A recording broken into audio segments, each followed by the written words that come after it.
नमस्कार. आजच्या व्हिडिओमध्ये मी तुम्हाला रथसप्तमीच्या दिवशी आवर्जून कोणती एक गोष्ट करावी जेणेकरून त्यामुळे आपल्याला सूर्यदेव प्रसन्न होऊन दीर्घायुष्य, आरोग्य, उत्तम तेज, संतती, सुख समृद्धी आणि यश प्राप्त होईल.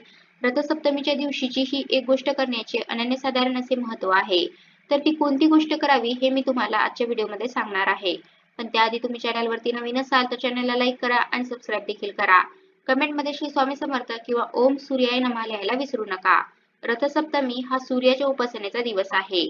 त्यामुळे आदित्य आणि कश्यप यांचे पुत्र सूर्य यांचा हा जन्मदिवस मानला जातो. सूर्याची उपासना आणि पूजा या दिवशी करण्याचे वेगळेच असे महत्त्व आहे. माघ महिन्यातील शुक्ल सप्तमीला रथसप्तमी साजरी केली जाते.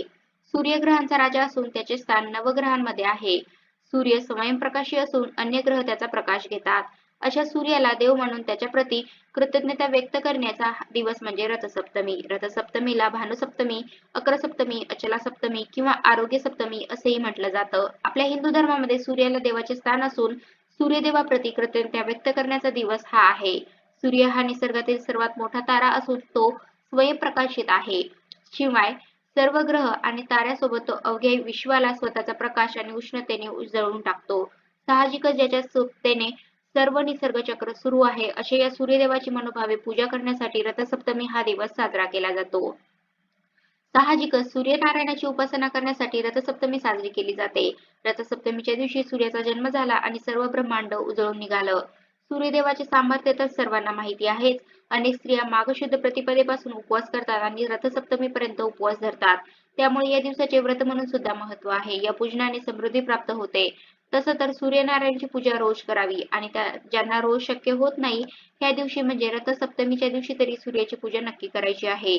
सूर्यदेवाच्या रथाला असणारे सप्त अश्व सप्ताहातील 7 वार व 12 चाके 12 राशी दर्शवतात आणि या राशींचे प्रतीक म्हणून देवासमोर या दिवशी 12 प्रकारच्या धान्याची राशी मांडून त्याची पूजा रथसप्तमीला केली जाते. सूर्यदेवता सतत या रथात विराजमान असते. देव देवळात असल्यामुळे ज्या प्रकारे देवळाला महत्त्व प्राप्त होते तसेच महत्त्व सूर्याच्या रथाला आहे. त्यामुळे रथसप्तमीला सूर्याच्या उपासनेबरोबरच प्रतिकात्मक रथाचेही पूजन केले जाते. सूर्याच्या पूजनाचे वैशिष्ट्य अरुंद काळात सांगितलेलं आहे. म्हणजे सूर्योदयापूर्वी नारंगी प्रकाश दिसत असताना सूर्याला आपण अर्घ्य अर्पण करायचं आहे. तसे तर तुम्ही दररोज सूर्योदयापूर्वी अंघोळ करून सूर्याला जल अर्पण केले पाहिजे. नसेल जमत तर रथसप्तमीच्या दिवशी तरी सूर्याला अर्घ्य नक्कीच अर्पण करा. रोज जल अर्पण केल्याने दिवसभर तुमच्या शरीरातील ऊर्जा वाढते. दिवसभर तुम्ही ऊर्जावान राहता आणि त्यामुळे आत्मशुद्ध आणि शक्ती प्राप्त होते. उत्तम तेजाची प्राप्ती होते. आरोग्याचा लाभ होतो. रोज सूर्योदयापूर्वी उठून सूर्याचे स्वागत करावे आणि त्याला अर्घ्य अर्पण करावे. लवकर उठून सूर्यदर्शन घेणे आणि अर्घ्य देऊन त्याच्या प्रती कृतज्ञता व्यक्त करणे हा संस्कार आहे. त्याचप्रमाणे या माघ मासामध्ये माघ स्नानांचं सुद्धा खूप महत्त्व आहे. पहाटेच्या वेळी केलेले स्नान हे अत्यंत श्रेष्ठ मानलं जातं. रथसप्तमीच्या दिवशी सूर्यपूजा करताना सूर्याचा रथ काढला जातो आणि त्याचीही हळद कुंकू अक्षता फूल वाहून पूजा केली जाते आणि सूर्याला अर्घ्य दिले जातं. अर्घ्य देण्याची सुद्धा एक विशिष्ट पद्धत आहे. त्यासाठी शक्य असेल तर एका तांब्याच्या कलशामध्ये जल घ्यावे. त्यात लाल गंध म्हणजे कुंकू टाकावे, लाल फूल टाकावे, लाल अक्षता टाकावे आणि पूर्वेकडे तोंड करून आपले हात उंचावून ते जल सूर्याला अर्पण करू शकता. त्यावेळी सूर्याचा मंत्र जप करावा.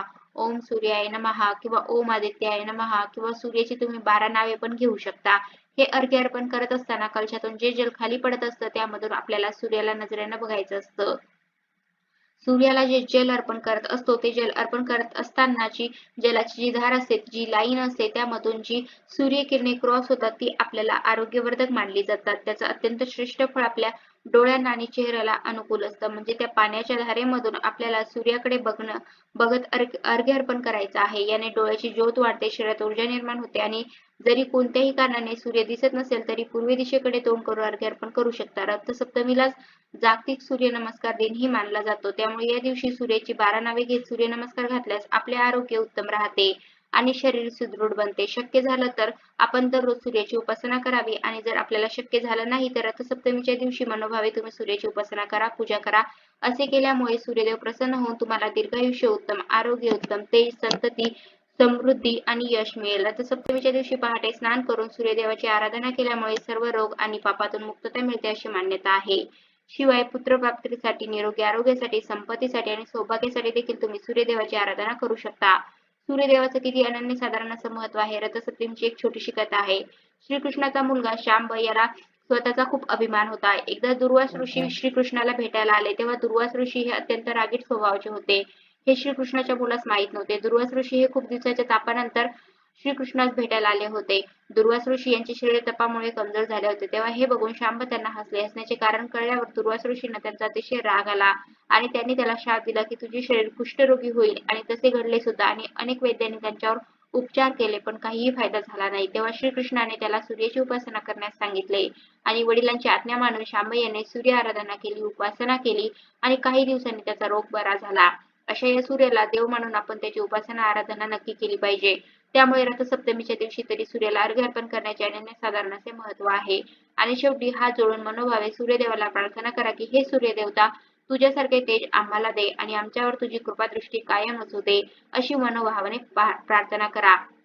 तर अशा प्रकारे येणाऱ्या रथसप्तमीला तुम्ही सुद्धा सूर्यदेवाची आराधना, उपासना, पूजा नक्की करा. तुम्हाला सुद्धा त्याचा नक्की फायदा होईल. कसा वाटला तुम्हाला माझा आजचा व्हिडिओ कमेंट करून नक्की सांगा. धन्यवाद.